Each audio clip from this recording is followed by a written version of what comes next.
Scorpio, hello, and welcome to your summer shift reading, where we look at the shape you're shifting out of, the shape you're shifting into, and what that shape shift looks and feels like for the summer season. I'm Andy, I'm your reader, and let me tell you how this works.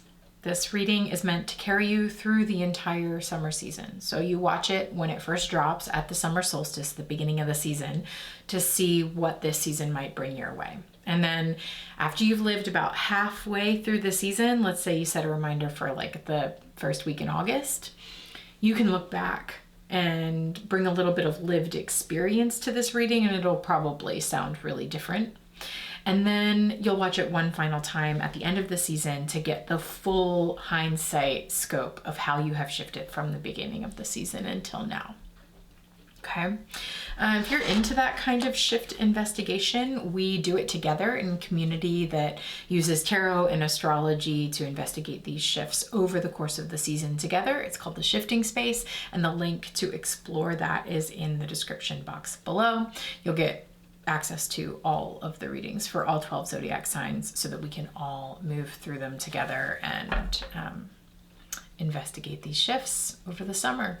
So, Scorpio, this season I am joined by the beautiful, yes, the Oracle, made by one of our very own Shifting Space members, Kira Pranetta. It's a gorgeous collage deck, and it's been speaking really creatively this season. So I'm excited to see what it's going to bring your way. Let's take a look at your summer shift. Okay. Shift for Scorpio, whoa. Okay, Saturn and Jupiter, or maybe just Jupiter. Okay, big stuff.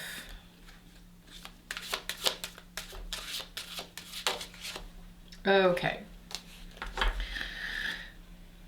Okay.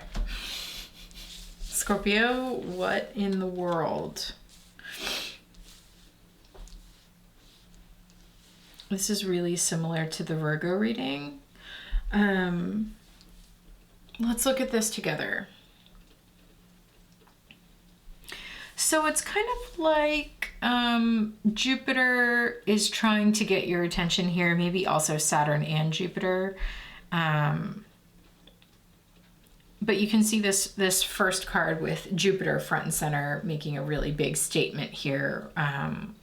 With, what is that, like a dogwood flower, and then a bunch of eyes with hands in the background. And so there's something that feels very much like it's trying to get your attention in a really big way. That's what Jupiter does. It speaks loudly. It does things whole hog. It goes really big. You know, Jupiter is that like go big or go home kind of energy. And so it's with all the eyeballs, and especially the eyeball in the next card, that there's like a tiny lizard in the corner of the first card, and then we have this very reptilian eye blown up huge on top of a human face in the second card. So there's something really trying to get your attention here in a big way. Maybe it's trying to get your attention about some sort of Jupiterian theme, like some sort of excess thing that's happening, or some I don't know, we're gonna have to see about that. And then it's shifting you into this other card, which is showing a bunch of stained glass and then like a painting of a person on a beach. And then like a lily plant or some sort of wetland plant growing up out of the water. So what? What? Okay, let's think about stained glass.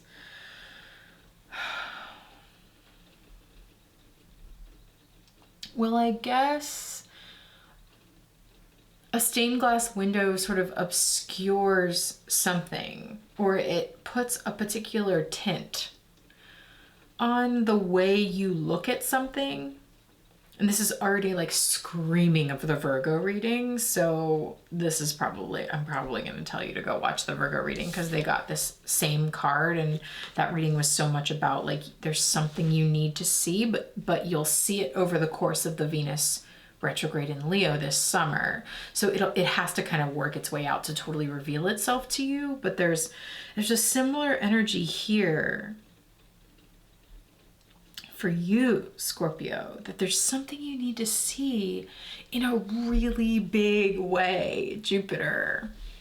And I think it'll totally shift like the lens, because here we have like stained glass and we're looking through that kind of lens, which is very like opaque and obscured and artful and really beautiful.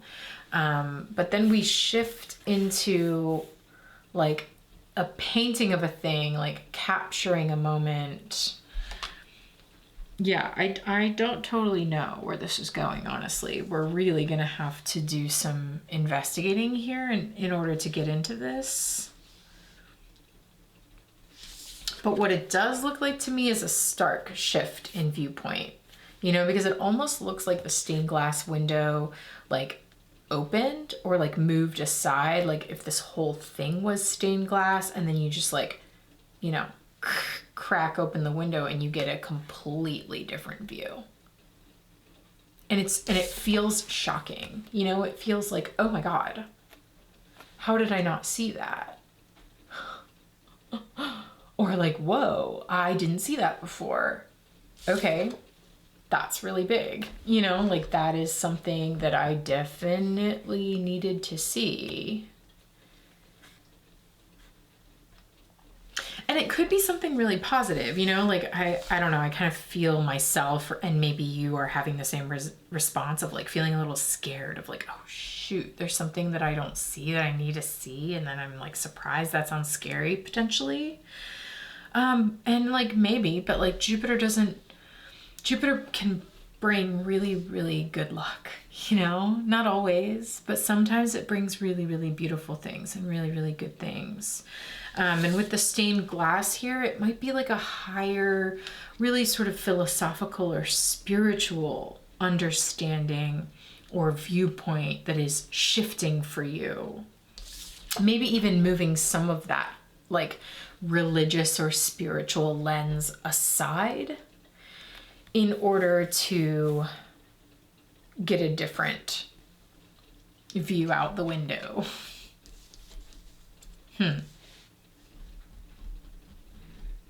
A different like experience of the world. I'm being reminded of that phrase, like being in the world, but not of it.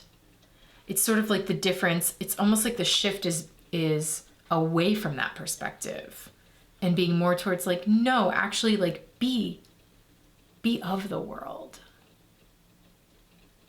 You don't have to have this spiritual ethos of like be in the world but not of it. It's like, no, actually like be present, be in the world and of the world, because you are, you know, like even if you are, you know, even if you believe spiritually that like you're a soul that incarnated here and you are not your body, you are your soul or whatever, it's kind of like, no, you are your body too. You actually do get to experience this world while you're here. If that's what you believe, that you like are only here temporarily, will be here while you're here.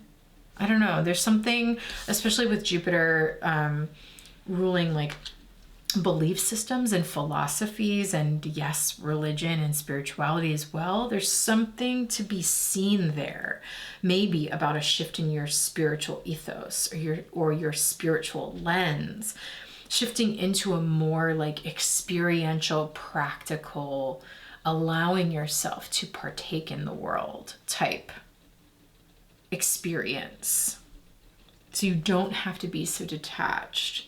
You can actually be like fully feeling the waves and the mist of the ocean and the crash and the sand and the grit and the mist and the air and the water and all of the elements, you know?